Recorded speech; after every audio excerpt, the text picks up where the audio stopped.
What's up, guys? Here it's your boy Scarlox with Finesse here for the Sub and Tug show, sponsored by GoldBoys. We're going to be breaking down all 12 fights. It's Roman DOLIDZE versus Anthony Fluffy Hernandez. We have a great card at the Apex.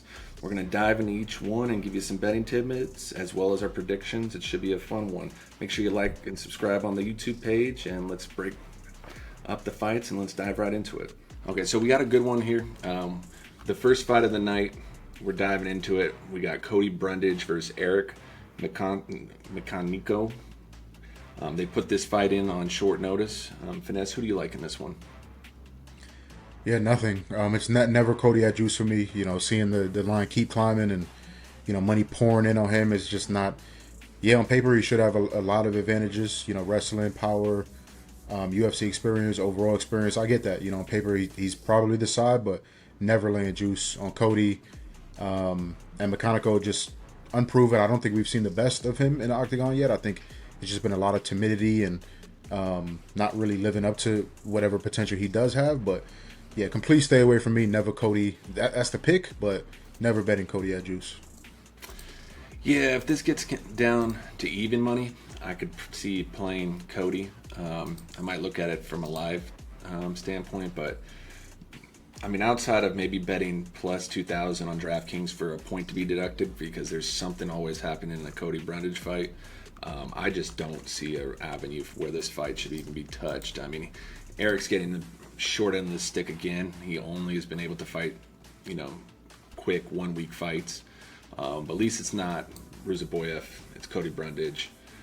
So I think this one I'm just going to, you know, crack open a beer and, you know, get myself warm for, you know, the rest of the card. And if something sticks out, maybe we see like someone get knocked early, maybe look at some plus money on the other side.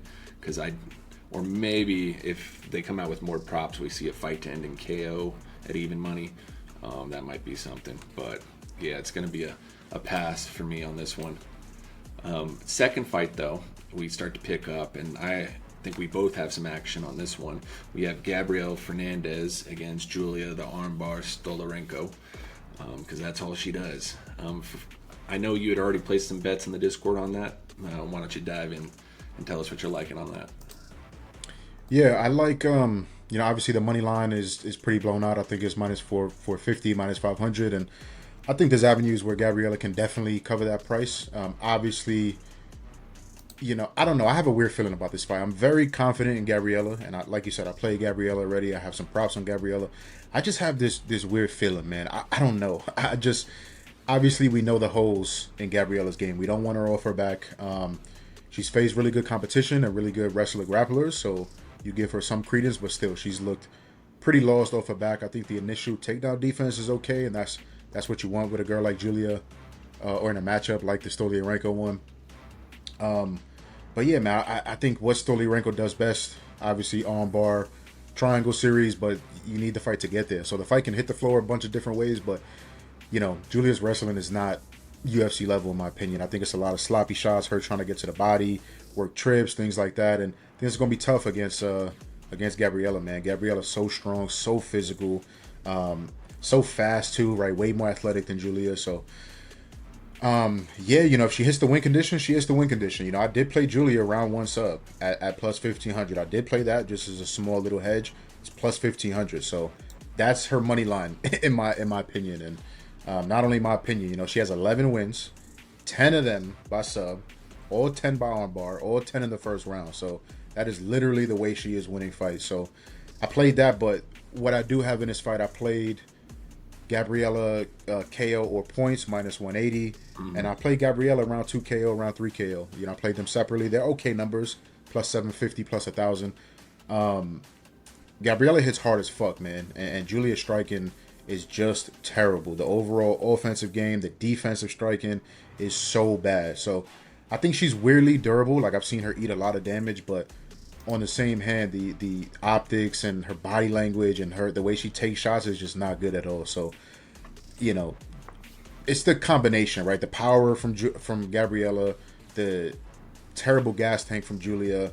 I don't think she's gonna get her game off. And in fights where she doesn't get her game off, she's getting fucked up. And I think it's no different. Probably the biggest puncher. I know she for Chelsea Chandler, I believe. But that's more just of a big physical kind of matchup. This is pure power in Gabriella's hands and Gabriella's kick. So I can see a high kick, a head kick wobbling her and rocking her. I can see just straight punches. I think Gabriella's going to land her best strikes, and I think that's going to be enough to at least flirt with a finish, in 2-3. So laying the juice on KO points, and then plus 750 KO 2, plus 1,000 KO 3 for Gabriella. What about you? Yeah, no, I mean, you hit the nail on the head. We agreed on this in the chat. I think it's kind of mind-blowing how much her round one sub prop is. Like, we have a plus 300, underdog here who's only won by round one. And we're getting, I think it even opened at plus 1,500, I think, on FanDuel when we were chit-chatting about it. And it's getting steamed down a little bit, but still, that is her win condition. If she gets it going, she's the Paul Craig. If someone's willing to engage with her, like Molly did, or somebody who's willing to just go into her guard or something and exchange, that she has a chance. But if Gabby, keeps the distance, just doesn't grapple, she's going to pick her apart. And I think round 2, round 3 is definitely on the table. I think violence is definitely on the table here. I think fight doesn't go. I think will be great. When we're looking at, other props, I'm interested to see where they put Gabby's takedown prop at. If we get a 1.5 maybe, because, see where that's at. I want to take the under there because I don't think she'll want to grapple with Julia at all.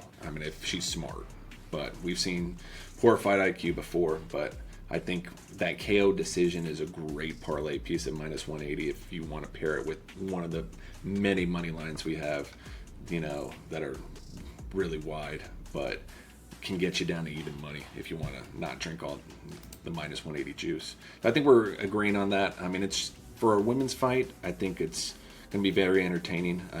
Whenever you have a under 2.5 at minus 230 for a women's fight, I think it's going to be a good one. So hopefully, we don't see anything super crazy here. But yeah, she just got to avoid the bad spots, man, because, I mentioned that Julia's wrestling is dog shit, but she's trying to, it's by whatever means necessary. She'll pull guards, she'll just hang on you and hope that you fall. So, we just need halfway decent fight IQ, avoid the terrible spots, don't play in the fucking guard at all. Even if you're confident there, don't play there. You might see a crazy where she gets dropped and she goes for the ground and pound, and then that leads to some chaos there too. Yeah, no, we don't want that. Yeah, no. Exactly. No, please, no. They get that tunnel vision, and then boom, we have some crazy stuff. So that should be a good one. And honestly, now we're going to the second the most violent fight of the card. Euros Medic against Gilbert Urbina. Don't have a lot on this one, and so it's a weird fight. But for me, Euros, you can't trust him at this. This guy just got starched in the first round. I don't really like what I'm seeing from him just as a fighter, like as a whole. But granted, Gilbert Urbina is not much better. This guy's got no chin, anything like that. The only thing I've looked at was playing round 1, round 2 KO for Euros at, I believe it was minus 110 on FanDuel. It's minus 125 now.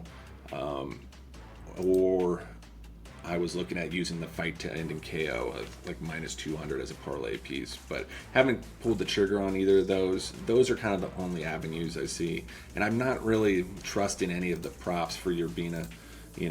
Maybe a Urbina by points at plus 1100 if Euros just like puts himself or gasses out or something of that nature, but not really having a good feel on this fight.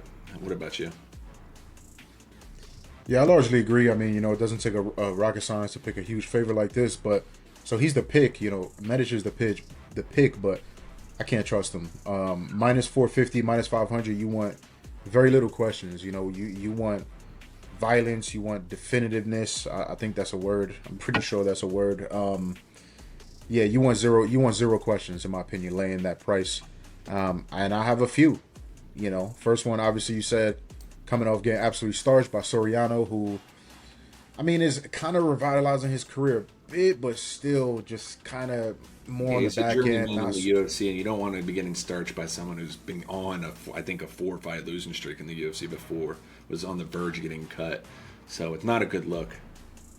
Yeah, and that's what I'm saying. That's not an isolated incident. You know what I'm saying? Anytime Medic is taking a bit of a step up, the Jalen Turners of the world, or say what you want about Orobai, but he's a dangerous fighter. So, he's losing those fights, and he's losing them in devastating fashion. So, this is not a step up by any means. Urbina's not good, and I'm hearing people saying he's going to get the wrestling going and this and that. Like, yeah, maybe he tries, but I don't think the fight IQ is there. I think the offensive wrestling is pretty dog shit. I think the top control is pretty dog shit. So, if Medic does find himself on his back, I think he's going to be urgent, find ways back up.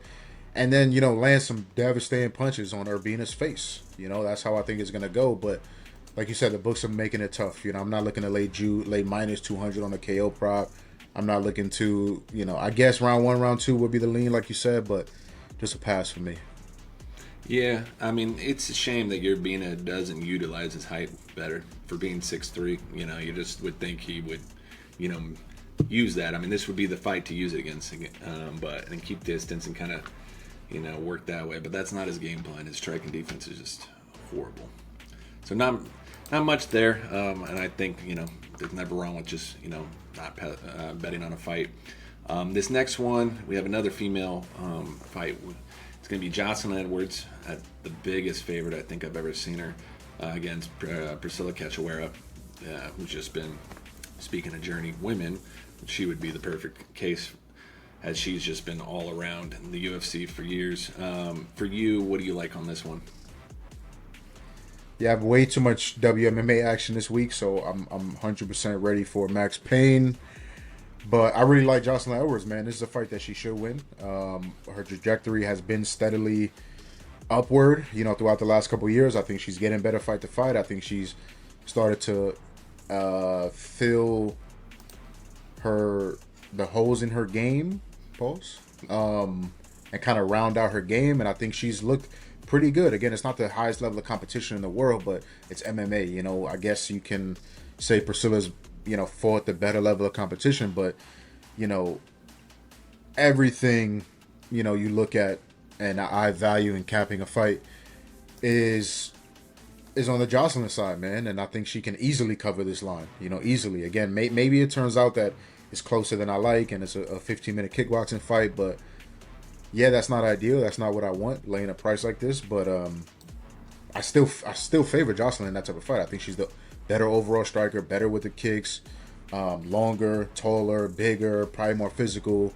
Priscilla has that power in her hands, but that's about it. Maybe some durability left, but I think that's waning too. But I mean, the fact of the matter is the easy button in this fight is Joselyn using her wrestling, man. That's the easy button. Like the ones they used to sell at Target, man. You just hit the easy button. That's just hit the takedowns, get to the body, lock your hands, and take her the fuck down. Take her for a ride. It should be pretty easy. Joselyn just, halfway decent game plan, halfway decent execution, and this fight should be easy. So, if I think she's going to be in some dominant spots, I'm going to look for some finish props. I think the sub is extremely live. Priscilla's been, dog shit grappler for most of her career, with all due disrespect. She's been sub plenty of times. She's kind of just packed up her lunch and went home and just said, here's some subs. And yeah, Joselyn, I don't think is the most potent finisher, maybe not the most proven finisher, but it should be a spot where, like I said, dominant positions is at least going to give me the chance to hit some finish props. So I'm looking at 2-3 sub. I'm looking at 2-3 overall. I'm probably just going to parlay Joselyn. I don't want to take any risk with the double chance because I think she can win a dominant decision. I think she can KO her via ground and pound, maybe via body kicks or something like that. And I think she can sub her, like I just said. So I don't want to get too cute. I am going to parlay her. I think she's going to make it look nice, look pretty, and not have us sweat as much as WMMA usually is. So I don't know what the sub 2-3 lines are. Scar, I don't know if you want to pull those up, but that's where I'm looking, and happy to parlay Joselyn this week. Yeah, we got a plus 700 for that. So not bad. Oh yeah, I like that. I peeped her sub line. I mean, I'm right on board with you there. I think the sub prop is, where we attacked this fight. I think it was almost plus 450, and now we're down to plus 360 on FanDuel. So it's still good. I still think that's her avenue. I mean, Joselyn, over her UFC career, if she, she's a very, when she faces those lower level grapplers, she wrestles. So with this one, you just hope she does that, because there's those random UFC fights where it's like, hey, you have this avenue, and they don't pursue it at all, and you just see them do a straight war for 15 minutes, and if that happens, then yeah, this line should not be anywhere close to minus 370. But if Joselyn, pushes the pace, takes her down. I think for me, it hasn't opened yet, but if we do Joselyn Edwards 1 takedown plus the money line, maybe throw some minutes on there, I think that could get really close to even. And then I'll probably play that sub line just because I feel like that's going to be just her path. And if she doesn't want to use that path, then, by all means, I'll lose that bet. But she's definitely not going to be in any parlays or anything like that. Definitely can't trust her to that level. But for Priscilla, I think, if you are Priscilla, better here, I think round 1 Priscilla would probably be your best chance. I remember 2 weeks ago, ironically, we were talking about, all these underdogs, and we were talking about their path, and all of them hit. And I wish we would have played them. So for a couple of these fights, we're going to go over. We're going to see some of these big, paths like the Stolareno, and that's going to be their path. So for anyone that wants to dabble in Priscilla, I think her round 1, round 2 KO prop, I think could be very nice. And I think the under could be a nice play too, because I believe it's like minus 152 to go to the distance. So plus money right there on the under, I think, isn't a bad look as well. Now we kind of dabble. We've escaped the female fights for a while here. We get to dabble with this nice prospect, Elijah Smith, for the next fight. He's going against Toshima Kazama. Nice BJJ. I believe he was from the UFC, Road to UFC, right? And yep. For me, with Elijah, I don't really have a lot on this one. I loved Elijah in the last fight. I think, for me at least, I'm looking at the round 1, round 2, but with it kind of just being, there's something about this fight that just gives me a feel. So I've kind of waited on it. I'm going to look to see when they drop the takedown props. For you, though, what do you like in this one? I mean, yeah, the books are making it tough, man. Elijah's a huge favorite. Yes, he's looks to be a really good prospect, and but still very young, son of a fighter, so you like that in his blood. And like I said, it seems like a nice prospect, but let's not act like the kid is proven in any way, at the UFC level yet. So yes, this should be another stepping stone for him. Yes, the devastating counter should be there all day. Kazama, whatever the fuck his name is, it's pretty wild, man. He's gonna shoot across the octagon and try to get his game going, try to get in your face, wrap you up, push you against the cage, take you down. And for that reason, like I've been flirting with some unders. Not only do I expect that to be the game from Kazama. What is his name, bro? Am I pronouncing it right? Kazama. Yeah. Kazama. Yeah. Like a nice sushi restaurant somewhere over there. Yeah. Yes, like I think but aren't the overs still minus money? I think like that. That's kind of what was. The over 1.5 could not go as minus 430. The over under, I believe DraftKings was plus 110. So they have it kind of split right now. I don't think it's still plus money. Is it? Have they back? I know the books have his KO at like minus 175. Yeah, under 1.5 is now down to minus 140. Oh, so the over is plus money. Yeah, over 1.5 is plus 110. Okay, yeah. So that's kind of what. It's getting better too. The price is getting better. So I'm gonna continue to flirt with that maybe. Just because of the style of Kazama, and yes, the counter should be there. But Elijah's has shown that he can be a patient striker, and at the end of the day, it's still 135-pound bantamweight fight. So yes, it should be a finish as the books are telling you. But maybe it's a later finish. Maybe it's some attritional work. Maybe Kazama can stay relatively safe early, just sniffing his crotch and eating minutes off the clock. But other than that, it's just a pass, man. It should be a proven spot. If he KOs him devastatingly, then I think I like to the memory bank and over move on. 4.5 minutes on DraftKings. SGP is minus 120. If you're just to play that fight standalone, I actually think that's a great look. Elijah and over 4.5. Yeah, like to get something like right there that's almost even money. Because I think he doesn't like. I don't get that vibe that he's gonna unless Kazama could push the pace and force him into that fight, which I think could also happen. Yeah, that's what I think is gonna happen. Yeah, and that's because I don't think if he lets Elijah push the pace, I don't think we see a KO anytime soon in this fight. But as you said, Kazama can be a spark plug, so it might just happen just to happen. So that we have that one. The one thing with all these favorites, guys, it's gonna be a fun card because a lot of these are gonna be finishes. And this next one's no different. We have Julius Walker against Raphael Cirkunov. Yep, I like my pronunciation of that. Yeah, this one's a fun one. What do you got for this one?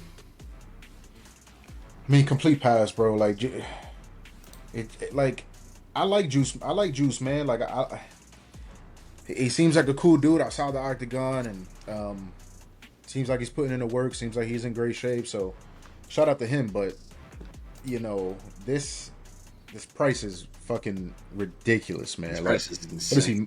Minus 750, minus 800. It's like, I've never seen it from somebody who's just been like, I mean, what, he had a short notice fight against Menifeld, lost, and now is getting like he's the next big thing. This is insane.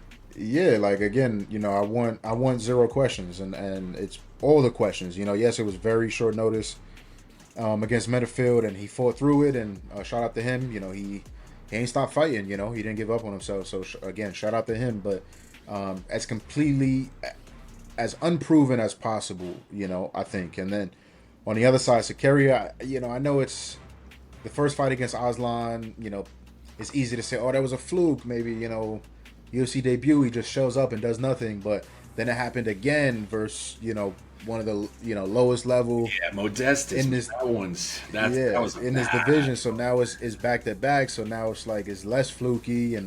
But I still think he's better than what he's shown.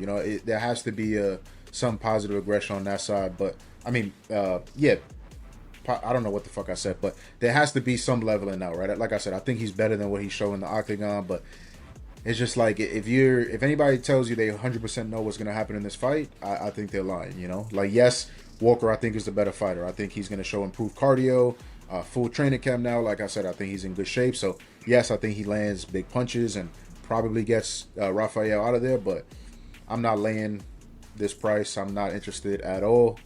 KO props, all of that, just no interest. Complete pass. Yeah, I mean, I don't even think he's going to want to. Raphael's chin is so bad, I don't even think he's going to even take it down to the ground. I think we're just going to see violence. How bad is fight to start round 2? Oh my god, it's minus 164 just to get to round 2. Yeah. All right, Jesus. Yeah, they're all over it. I think the under 1.5 is not a bad parlay piece at minus 270, but how bad? But then, are you going to be surprised if this fight, goes a little long? I'm not going to be shocked. Well, here's the thing, and we saw this. I think it was last week or the week prior with the Ibo Aslan fight against Billy, that Billy guy, and it takes two to tango. So if one of the Raphael tries to switch something up this camp and be like, hey, I'm not going to throw first, and then that throws Julius off, then we get that staring affair that happens all too often. So, I mean, this is just one of those ugly ones. It's one of those ones you just enjoy. I mean, I will say, fight to go the distance at plus 700 is not bad look. None of them, all it takes is, you finish someone, you think you finish someone, he gasses out trying to finish him, and then they're too dead tired to finish each other for the remainder of the fight. So I might look at that just as like a, long shot parlay, but just gonna be a fun one here. Next one, we have, a fun one, your classic, middle-aged vet against a prospect that has a lot of questions. Eryk Anders, Christian Leroy Duncan. For me at least, I loved his money line when it was a little bit below 500 as a parlay piece. If Leroy Duncan loses this fight at all, he should retire. Like, he should be cut. Like, there's no excuse. I mean, the fact we're getting plus 180 on a KO prop for Leroy in this fight, I'm playing that, but it almost looks too good to be true. And, I mean, Eryk Anders is going to be so much smaller. I mean, he's going to try shooting, but I feel like Leroy Duncan, at least, is going to be quick enough and be able to maneuver around the octagon. But it is at the smaller venue, so that's my only worry. With Leroy Duncan, he likes to dance around a lot and kind of be in space. So I'm wondering how that's going to play with this one, where he's going to be like, who knows. But for me, I'm touching with the plus 180 KO and then the double chance at plus 160. And then and even minus 3.5 at 205 is a good parlay piece. But what about you? I love COD, man. I love COD. I think even now he's very underrated, man. I think he's extremely talented, special striker, man. Just at that weight, the way he moves and the quickness, the accuracy, the athleticism is just off the fucking charts. Yeah, What's up? I said it's almost Cirkunov like, kind of with how fast he moves compared to the weight. Yeah, but and I think COD can be even more devastating than Cyril. I think Cyril is really good, but especially in a clinch, man, and that's kind of where you got to think Eryk wants his fight. Like he's probably gonna want to close distance and want to get in close. I just don't see a path there. I think the speed difference is it's gonna be like COD's his father, like his actual dad. You know what I'm saying? Like just playing with his son on a lovely weekend evening. You know what I'm saying? Like it's gonna be insane. So if Eryk wants to close the distance, I think the elbows, the knees to the body are gonna be there, and I think he's gonna hurt Eryk very bad in this fight. So, Yeah, this line's too COD good to be just. true. I mean, it doesn't make sense. I mean, I don't know about too good to be tried minus 550. Like that's still a. I'm talking about its finish prop. Like even round one, Oh, just for him to win yeah. round one is plus 430.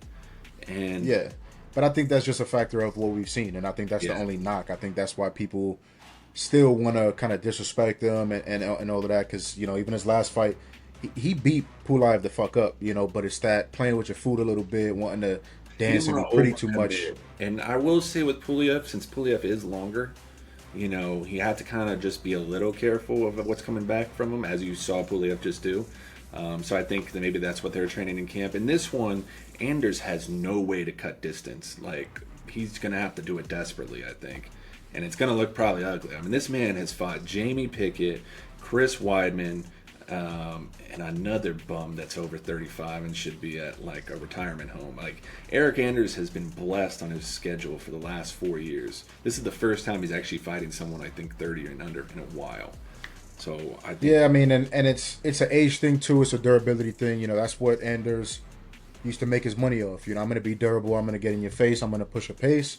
But now the age and the durability is waning, and 3 straight fights he's been hurt. Last fight to get hurt and rock so bad versus the corpse of Chris Weidman is just not good look. So, like I said, the speed and mixed with the accuracy is just gonna be way too much. So, the KO / points is minus 440. I think that's a little bit of an easily digestible price than minus 650, minus 700. I'm gonna parlay that. I have no problem with that. And then I'm gonna play some COD finish props too.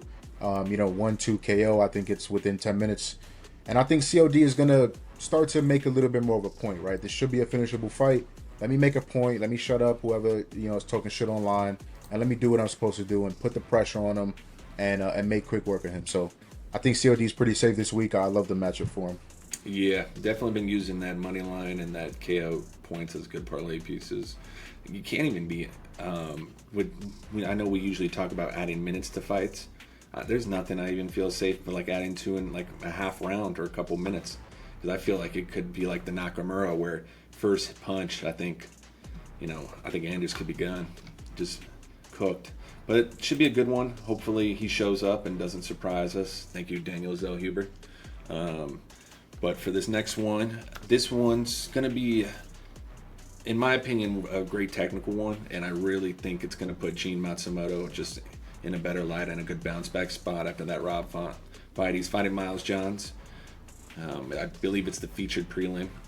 And what do you like for this one?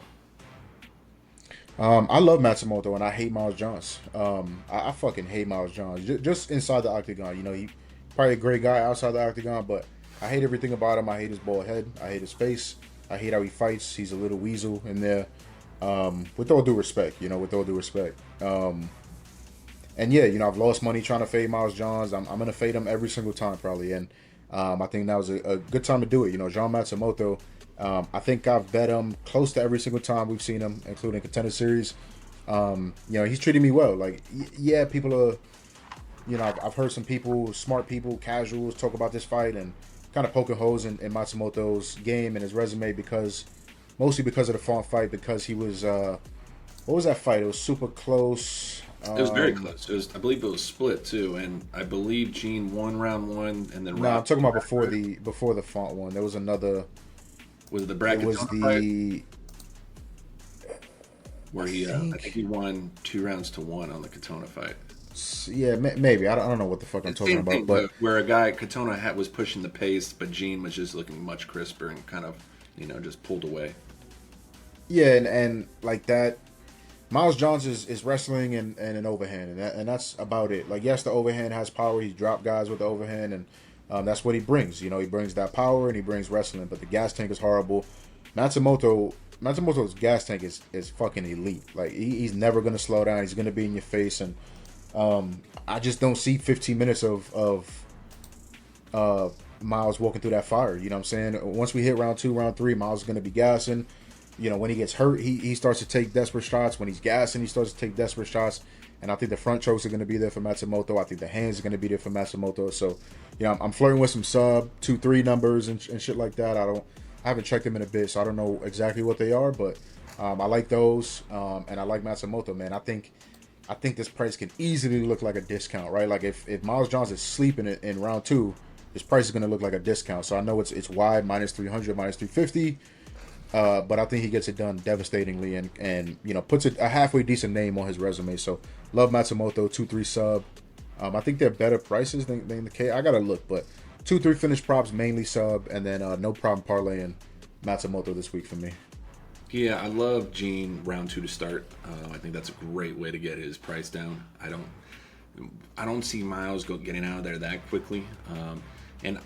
Miles has been weird, right? This guy was supposed to be out of the UFC, and then suddenly USADA, disappeared, and suddenly this guy started getting a gas tank and beating Cody Gibson and De Andrade and looking like, hey, you actually can survive and not gas out every third round.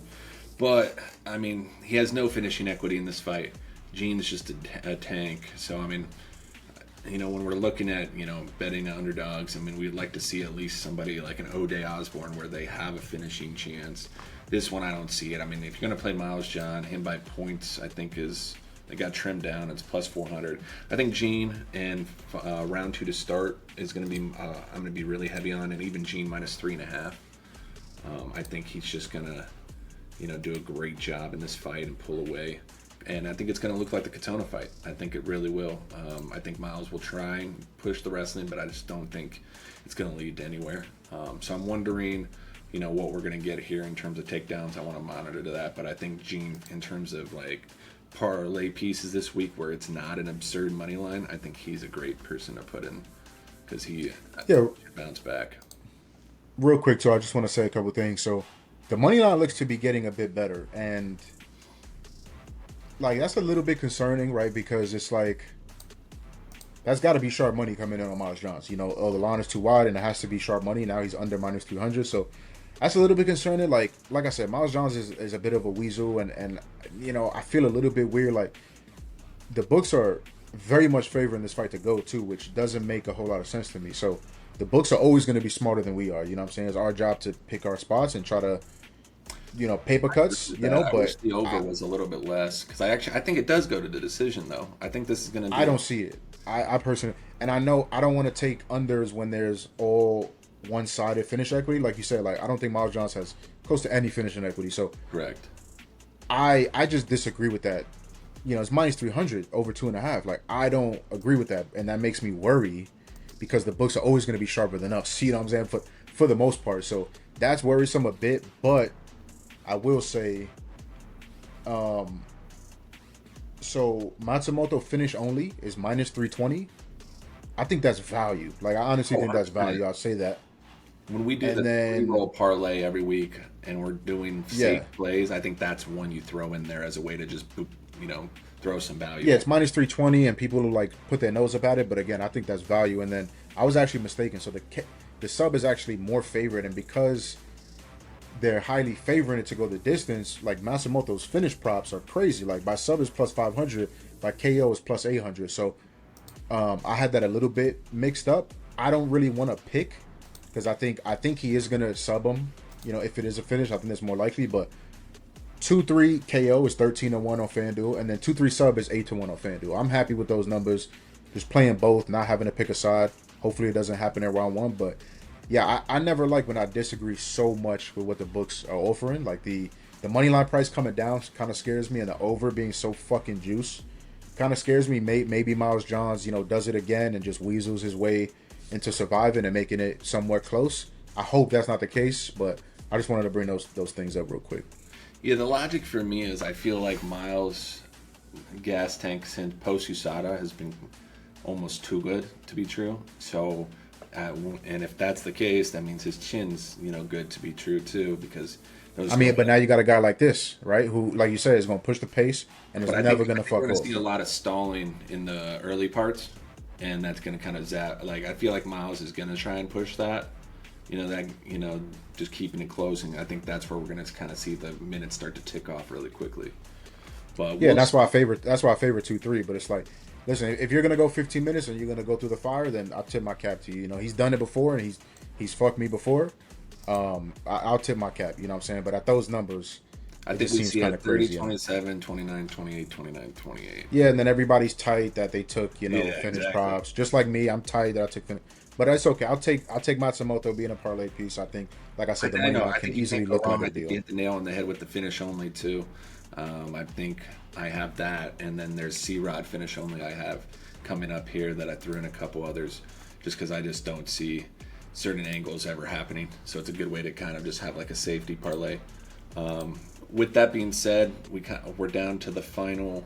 Looks like 4 fights here. Speaking of Andre Touchy-Feely, he's in our next one here. He's fighting C-Rod. For me, I'm a big C-Rod fan. While he doesn't always have the best finishing equity in fights, he's always going to have a gas tank, and he's always going to fight for your money. Except when he's fighting Julian Erosa. I don't know what happened there. That was a blip in the radar. But with this one, C-Rod, for me, set round 2 to start, or C-Rod with the takedown. In the Discord already played C-Rod's takedown props. They had him at over 1.5. We parlayed that with a couple. I think he can get the grappling going. I think he's just going to look better in every facet. I think Andre Feely has, he has to catch him. I think C-Rod's got him kind of, basically everywhere he has him covered. So that's, again, if you put him with Gene Matsumoto, you get that kind of, even money parlay. I think I'm going to probably pull the trigger on that. But what about you? What you like for this one? Yeah, I feel like this is one of the fights that I don't have the best read on. I want to tape it again tonight and see if, I can see anything new or maybe line shift or something like that. But, this is just not the area. Like, what is... Oh, C-Rod sub I also looked at as well. I think that at plus 500 on FanDuel, I was surprised it was that high. I know C-Rod doesn't have the finishing upside always, but, Philly's, been subbed by less. Yeah, like C-Rod sitting at minus 250, that's just not the area I want to be playing C-Rod. I want him, close to even money. I want him as a dog because he is going to, fight for your money, and he's scrappy, and he's pretty well-rounded and pretty tough and durable. So, I'm okay laying plus money, even in matchups where he's maybe outskilled a bit or, out-techniqued a bit and things like that. But I don't know, man. Like, Philly, definition of, inconsistent, unreliable, trading wins and losses throughout his career. And, obviously coming off the debacle that was, him just putting his neck out there and leaving it there. And here you go, you know what I'm saying? So, it's a big number by his name, and I know some sharp people on him. I've tried to talk to as many sharp people as I can because I don't feel like I have a good read. And some of them really like Philly, especially at this number. And, it's a mixture of things. C-Rod fighting too close, even when, he is the better all-around fighter. And, Philly still having advantages like the overall striking advantage is probably going to be Philly. The length and maybe the speed is striking is going to be still on Philly. And now you're seeing plus 200, plus 215 by his name. So I don't know. I don't have the best read. It's a pass for me. I guess the pick, like for the show, I'm actually going to pick Feely, man. I'm going to pick Feely, but no action right now. I'm going to retape it and just not a good read at all. Yeah, if we could get Philly by points at like plus 500, kind of somewhere up there, I think that's definitely a nice hedge spot. But yeah, plus 350. Yeah, it's plus 350, and that's like, dang, that's still kind of... his money line's plus 194. That's not far off. Now you're just getting Q with it. But yeah, it should be interesting. I just feel like C-Rod, this is a fight that's kind of tailor-made for him to just bounce back, I feel like, and keep getting that win streak going. And he finally doesn't have to face like a rising upcoming prospect. Granted, he struggled against Erosa, so that's the one. And that's what I was about to say. Like we were talking about C-Rod leading up to, a lot of people were so confident and this is definitely a fight that he should win and all the advantages, and then round one oopsie and everybody's pissed. So yeah, I don't know. Good news is though, Erosa's a dog when it comes to subs. Feeling not so much. So we'll see what happens with that one. Again, it's just spotted in the middle of the main card. We're down to our final 3 here, though. Well, back to the females. We got Miss Angela Hill still fighting. Don't know how it's happening, but looking good. Some, here and there against I believe it's Isman Lucindo. That's how you say her name. We got an interesting one here. I don't have a big play or much reads on it. The over's already juiced, so. For you, is there anything you are kind of leaning towards on this one that you like? Yeah, I don't know if I'll get to anything, but I like the Lucindo side. Again, it's not an easily digestible number. Her being at -200. She's fought super close before. Isn't always the most like urgent to finish fights, which I don't really like at this price. But I think she's a side, man. I think the wrestling can be easy. Yasmin likes those body lock kind of takedowns using her physicality, and I think those will be there versus Angela Hill. We've seen her be susceptible to that throughout her career, and I just think Angela's sun running right now, and I think the negative regression is going to start smacking her. At this age, again, it's a little bit easier, I think, as a female and at a lighter weight class to extend your career, but we're getting to the point 40, 41 years old. Yeah, now you're fighting a girl that's like 17 years younger, going to be probably a little bit bigger, way more physical, stronger. Probably faster as well on the feet too. So I think the takedowns can be easy. It's just like if you're in dominant position, if you're in side control, if you pass to mount, like I want you to try to do damage, man. Be violent, be physical. And I don't feel like we get that consistently enough from Yasmin. So it's just a matter of trying to find value. Is it Yasmin and 1+ takedown? Is it Yasmin and fight to start round 2 or something like that? Angela. One thing that doesn't really look like it's leaving anytime soon is that grittiness and durability and and that toughness. So Yasmin by decision, I think it's like -115. It's like, do I want to get that cued? And yeah, it's a big jump. It's way better than -200, but yeah, I don't know. I gotta try to find a way to get the juice down. It's like, again, how much WMMA action do I want for one night? You know what I'm saying? I'm already highly invested in 2 of them. Now it's 3, and I don't know. But I think Yasmin's the side. It's the pick. And but WMMA probably asking for trouble, probably asking for a split. And you're clenching your butthole as it's not even gonna be your boy, it's gonna be the other Baldy. What's his face? Help me out here. Joe Martinez. As Joe Martinez reading the fucking scores. Your butthole's all puckered up, so I don't know if I'm with that. I don't know if I'm gonna buy a ticket to that ride. So it's only +175 in this fight. I mean, that is insane. Yeah, I mean, it makes sense. But I will say, Fanatics, I know we talked about their lines and fight to start. You played one, I think, last week, and then we talked about them before. They're broken. Yeah, they're a little off. Lucindo is round 2 to start is only -145. I think that's a great way if you want to trim your money line down. And then round 3 to start's -115. So might get better prices on like 1+ takedown or something. Yeah, no, I think that's crazy thing. By the way, last 2 fights, I know we were talking about them.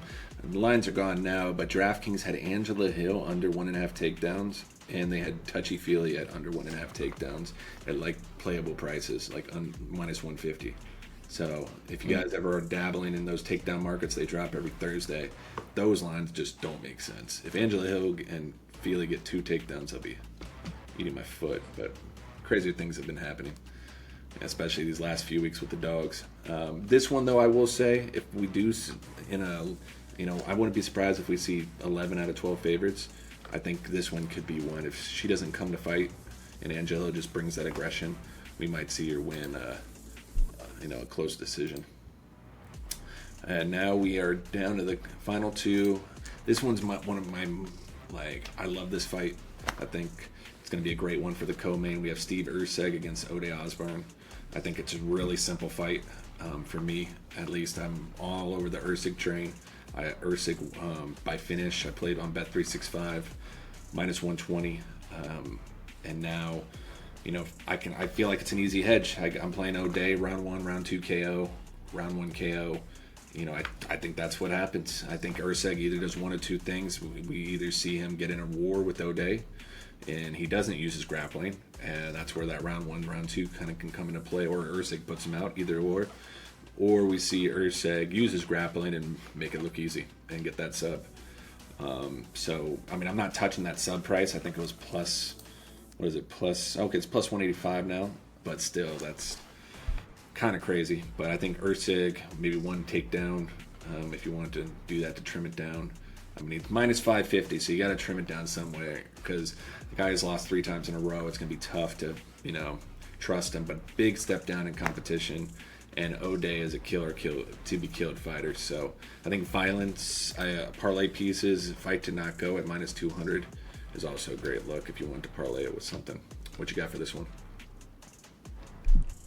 Yeah, again, he's minus 600, so like that's going to be the pick, but it's tough. Laying this price, again, I want 0 questions, 0 concerns. And, Oday is powerful and dangerous early in fights. Erseg has been, dropped and rocked and wobbled before. And, with all that said, I think it's pretty hard for Erseg to not be overrated at this point, just because, he came in, UFC just tried to put a rocket ship on his back and sent him to the big leagues very, very quickly, you know what I'm saying? So now he's kind of took his lumps, 3 straight L's, so, it's tough to not feel like he's overrated, because I think he was too high too fast, if that makes any sense. So I give him a lot of credence, man. Pantoja, being in a 50-50 fight, it coming down to one sequence in the 5th round, like how quickly people forget, you know what I'm saying? Like, oh no, it's crazy. They're putting him through the ringer. And to be fair, you remove that KO, he's never been KO'd before. It's not, and people are saying he has no chin now, just from the one Kai Kara KO. Yeah, and that's what I disagree with, right? And people, whether it's people picking Oday or trying to just poke holes on Steve, like they're just forgetting the Pantoja fight. And Steve has still a lot of redeeming qualities, man. He's a very slick striker. The striking defense is a little sus. The tall man's defense, and relying on him just being inches out the way, I think that's a problem. And I think it's going to continue to get him into trouble. Versus top of the top level competition. But like you said, big step down, and Oday. We know Oday dangerous early. Going to probably try to get some wrestling going, but is a gasser, and durability is a major question mark for Oday. And I think Steve can end this fight pretty much however he wants. I think you mentioned that the sub is chalk. So I played KO, 2-3 KO. Let me see if it moved. Plus 650 on FanDuel? Yeah, plus 650. I'm going to play that just because it's the contrarian and it's a much better price. But I do think it's more likely by sub. I think Oday gets desperate or overconfident, maybe gets hurt first, and Erseg wraps something up. But I can definitely see Steve just kind of melt him at 2-3. So yes, the pick is Steve. I'm not interested in this money line price.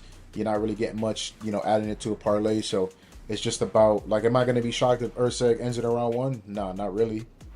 Not really. So it's just a matter of trying to find value. I think the 2-3 KO number has value at plus 650.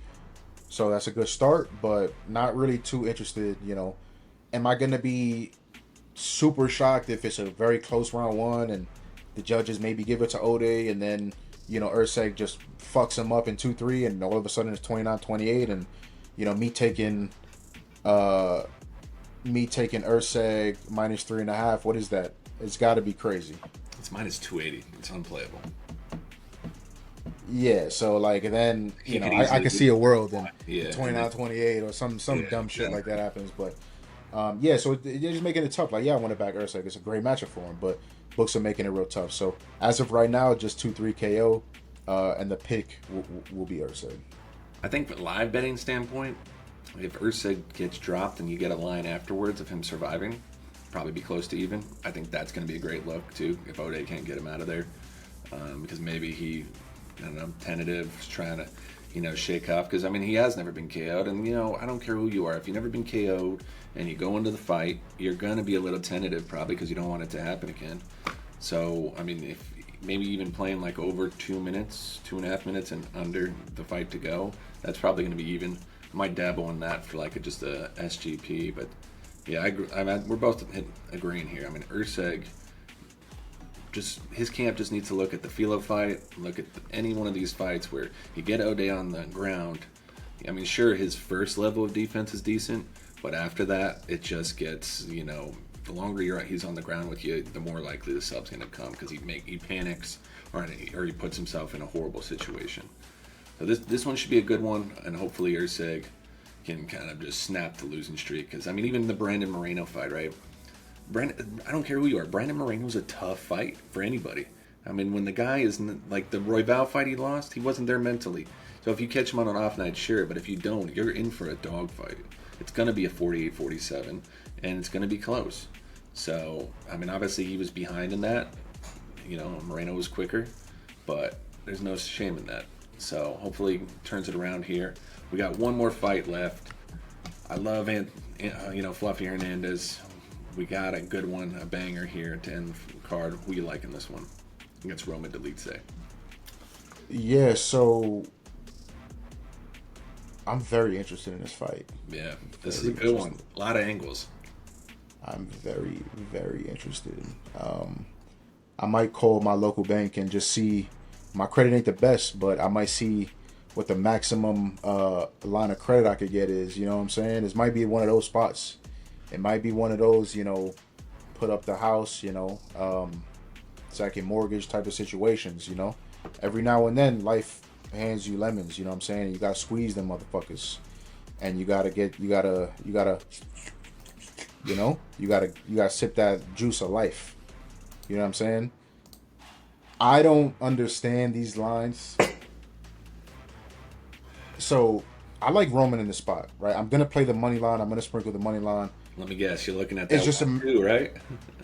The what? You're gonna look at that. Those 1-2 rounds are insane. Yeah, we're gonna look at. Look, I got blurry. See, the feds don't want this. Yeah, the feds exactly. don't want it. No, those lines. The books don't want. Here we go. So yeah, I got the method now. So it's Roman, plus 13.5. It's minus 115 on DraftKings. That might, if the bank says here, here's $250K loan, I might double my $250K right there. I don't love spread bets because shit can get dark and shit can get weird very quickly. But Roman is a fucking dog, and I know Fluffy's game is predicated on, wearing guys down and breaking dudes late in fights. It is a 5-round fight. Fluffy's going to have better cardio. Fluffy's never going to fuck off. So I understand that. So if you're telling me the only way this bet loses is if Fluffy just completely outpaces him and breaks a guy that hasn't even come close to breaking, nobody's been able to finish. He's been a perennial top 5, top 10 guy for a long time now. So if that's the way we don't win this bet, then I guess I'll tip my cap and I lose a lot of money. You know what I'm saying? But plus 13.5, bro, it can be 50-45, 50-45, 49-46. That's Roman getting dominated. Like, that's Roman getting fucking dominated and us still cashing a bet on Roman. So I don't think that's going to happen, though. Stylistically, I think Roman, I love Fluffy, man. How can you not love Fluffy? And yes, I'm going to be a little long-winded, okay? But, I'm passionate. So it is what it is. Kai will be okay. Kai will be okay editing a little bit. It's okay. I love me some Fluffy, Who doesn't love Fluffy? Just, even outside the octagon, he seems like a real personal dude. Seems like a really cool dude. Inside the octagon, he's a fucking monster, right? Just, like I said, that relentless pressure, that never fucking off. Always going to fight for your money. Just a gritty, like a grinder, you know what I'm saying? How can you not love that? But, like, I think we got to chill the fuck out a little bit. I think it's like, where do you put Fluffy? Do you put him at a championship caliber? I don't personally, and that's where he's like Imavov, in my opinion. He's in that, like, 5. I disagree. Like I think the style, I think his style and that relentless pressure that I was talking about, I think that's going to lead to a lot of guys breaking. Like we've seen, 7-fight win streak. You know what I'm saying? He's breaking dudes, finishing ranked dudes. So, shout out to him. But We're talking Brendan Allen, who has faults. I know he's a ranked guy, but has faults of his own. Michelle Pereira, right? Dangerous, but are we talking top 5, top 10 talent? I don't really think so, right? Roman Kopylov, decent level of competition, but that's like a tailor-made matchup for a guy like Fluffy, right? That relentless, heavy offensive pressure style, that's a nightmare for Roman Kopylov. Emin Shabazian, come on, MAB, Josh Fremd, you know, and even in some of these fights, both of the Brendan Allen fights, they fought once in the regionals, once in the UFC in his last fight. Fights like that, fights like the Rodolfo Vieira spot. Fluffy's still in terrible spots in those fights. But Fluffy's Fluffy, and he fights out of them, and he survives, and he winds up always getting the best of these dudes. If you're going to be in those spots versus Roman, it's going to be a different story. Roman's not going to be, I'm going to try to play footsies with you and try to get a sub. Like, that's part of his game, but he's going to be trying to, like, put your face through the floor. You know what I'm saying? He's going to be trying to pound you, like, from your consciousness. You know what I'm saying? So I think that's going to lead to him banking early rounds. And that's what we want, right? For a bet like this, plus 13.5, or even a money line bet, we want you to bank certain rounds. And am I going to be 100% shocked if Roman finishes Fluffy in 1, 2, 3? Absolutely not. You know what I'm saying? Now you're going against another, Fluffy is so nasty. His BJJ is so fucking nasty. The transitional BJJ is like chef's kiss, bro. The leverage he uses, unlike other fighters who try to use it, the leverage he uses on the front chokes to set up everything, and build. Yeah, he's like he steps ahead. Yeah. Before you even think about defending, he already got your neck. You know what I'm saying? So and you have it's beautiful. And then he uses that leverage into more takedowns. It's great to flip to something else. That's what I'm saying. He's a step ahead. So, shout out to him, but we're gonna see competitive scrambles in this fight, right? Roman is big, he's strong as fuck, right? He's a tank and he's a fridge. You know what I'm saying? So we're not gonna act like Fluffy is the most and I say that because I've heard some things this week and heard some chatter and shit like that. Like Fluffy's never been the most technical guy, right? Roman's not the best striker, but he still has devastating power in his hands. So can he hurt Fluffy on the feet? Absolutely. You know what I'm saying? Is Fluffy the most technical guy on the feet? Absolutely not. Right, so I think we can get some exchanges on the feet, especially early in this fight where Roman's winning these striking exchanges, right? Especially if Fluffy's trying to get his game going. Let me mix up the striking to lead into the wrestling. Fluffy's going to wrestle, right? Obviously, that's no fucking brainer. Fluffy's going to wrestle, but I think we get competitive sequences and a lot of competitive moments in this fight. So, yes, if this fight lengthens and we go into 4 and 5, I expect Fluffy to start taking over. But is it enough to finish Roman? I don't think so. I think Roman can take a beating. I think Roman can get fucked up later in this fight, kind of just survive, bank some early rounds, and then maybe it's close. Maybe it's 49-48 either way. And we're getting a huge plus money number. So, again, I'm sorry I'm so long-winded, but again, it's like, where do you view Fluffy? Because he's fighting that echelon of fighter, and he's being priced as if he's championship level. You're being priced minus 325, minus 350 against a perennial top 5, top 10 guy. So this is the proven fight for Fluffy. Are you championship caliber? Are you going to fight for a belt? Or are you going to be that kind of 5 through 10 kind of gatekeeper of the division? You know what I'm saying? And that's more where I rank Fluffy. You know what I'm saying? So I think Fluffy can for sure win this fight. Like I said, take over, win rounds, maybe a 10-8 later in this fight or something like that, because he's just putting a beating on Roman. But main play is going to be a big play for me. Main play is going to be Roman plus 13.5. And then, I'm just forced to look at these early props, man. I was gonna dabble with that, and that's where I was gonna. Yeah, Roman 1, 2, 3 sub is 19-1. Just look, dude, it gets crazy just round 1. Roman 1, 2, 3 KO is plus 800. I'm gonna play both of those, and hopefully they're just little sprinkles. Hopefully they hit, but that's just a cherry on top. I'm probably gonna go multiple units plus 13.5, half unit money line, and then play some early early finish props, excuse me. So I apologize, very long-winded, but I'm passionate about it. I think Roman, especially at this number, man, I just think it's kind of stupid, to be honest. How do you feel? So for me, again, I love Fluffy. I can't wait to bet on a Fluffy fight, because no matter what his money line is, it's the bet. He's one of the best fighters you can trim juice so easily, or trim the fat off that money line. You can put 2 takedowns. You can put 1 round 1 takedown. There's ways to do it, and you're suddenly at even money. With him, I mean, fight to start round 2 gets you under 200. Fight to hit round 3, you're already at even. They haven't dropped the takedown props. He's over-unders at 5.5, so they're obviously going to be crazy. But him most takedowns, money line, him with strikes. I mean, he's going to outwork Roman if the fight extends. So if you like Fluffy, you got to add those in, and you're already at even money. So for me, you know, pick-wise, it's Fluffy all day. But we don't go off picks. You know, we're also gambling here. Roman DOLIDZE plus 13.5. I saw earlier when it dropped. I was shocked by it. Minus 115. Then there was another line. It has gone up a little bit. It was minus 130. It's minus 145. I kind of like that better just because I don't even need to stress any cards or any 10-8s, because that is the one thing that scares me is Fluffy in that 3-4-5 might hit, you know, those 10-8s, and it might get, that spread suddenly might be a little bit scary even if he wins a round. And him not to be finished is minus 140. You know, so for me, you know, if I'm going to back up the Brinks truck, I want there to be just like, hey, he just needs to get to the bell.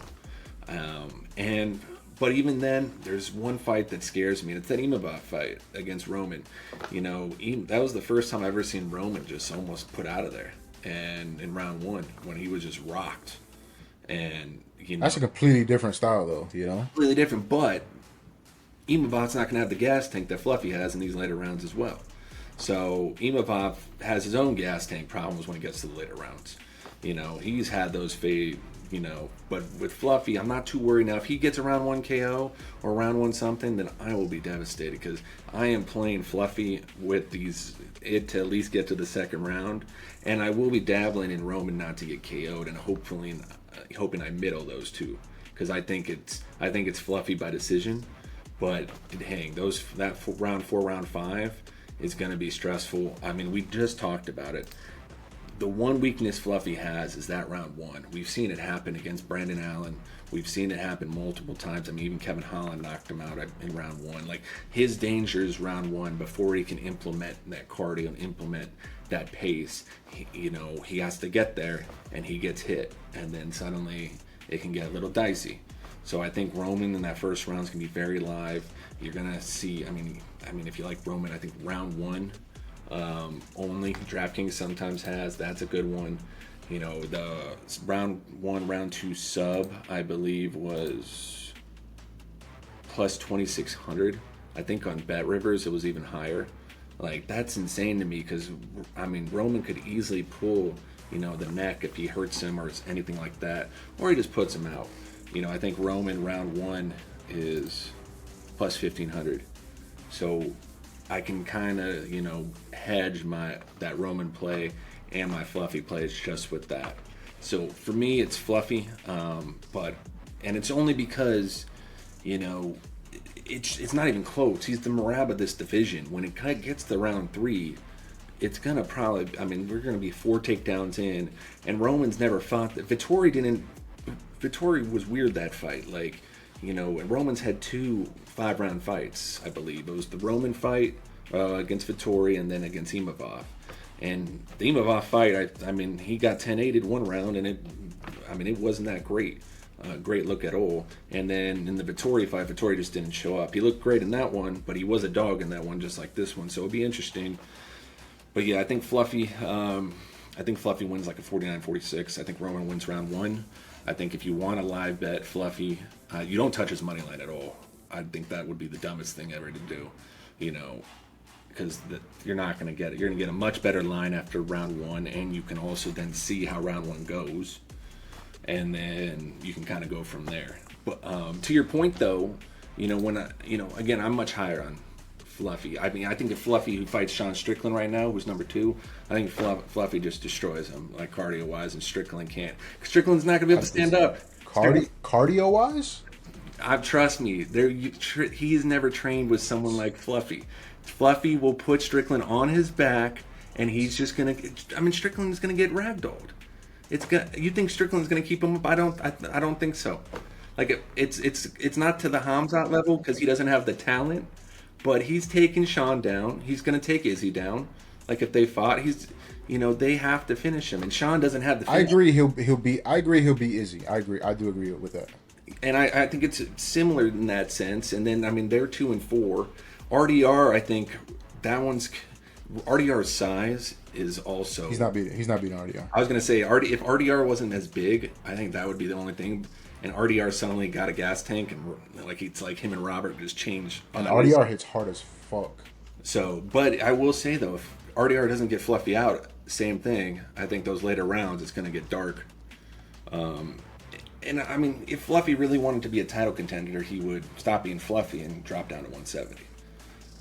But he likes being comfortable, and that's why he probably has the cardio that he has. So I will say too. You mentioned the live bet. I think, like, if you're somebody like me that's going heavy on a plus 13.5, like, yeah, just wait, bro. Like, I think Roman is gonna have moments early in this fight, and then you can get a much better line, hopefully on Fluffy, and then probably win both bets. You know, because Fluffy's gonna come on later. I think you know, and possibly eke out the fight. Yeah. I kind of compared. I had a lot of Patty against Michael Chandler a few months back, and I did the same thing where Chandler to survive as a hedge. Obviously, that didn't happen because I did not expect Patty to just do what he did and Chandler just to fall off a cliff there. I was hoping more of a Charles, where it's kind of just like he makes it to the end. But I think we're going to see a similar thing here. Roman's never been finished, and until he has been, you got to bank on it. You got to bet on it. And you also get all the finishing equity of those early rounds. So, I mean, I think we're in agreement. I'm going to definitely dabble in those early Roman props. And I'm definitely going to do, I think Anthony Hernandez and the takedowns and the strikes. And maybe not even put the money line on. And just, because I don't see a world where Roman outlands against Fluffy. Unless it's in the first round. And it's just over. So if Fluffy somehow finishes Roman in the first round, it's ice and ramen for a while. But it's gonna be a good one. I think this fight is. I wish they would do more of these because this is good matchmaking, and the fact that we can have this long of a combo on this type of fight means they're doing a good job. So it should be a good one. Well, guys, that wraps up the DOLIDZE Hernandez card at the Apex. Me and Finesse were able to break down all 12 fights, hopefully give you some betting advice, and it should be an exciting one. Next week, we have Chicago. Hamzat Triskus, it's your boy Scarlock, your boy Finesse. We'll be here with you next week, and enjoy the fights.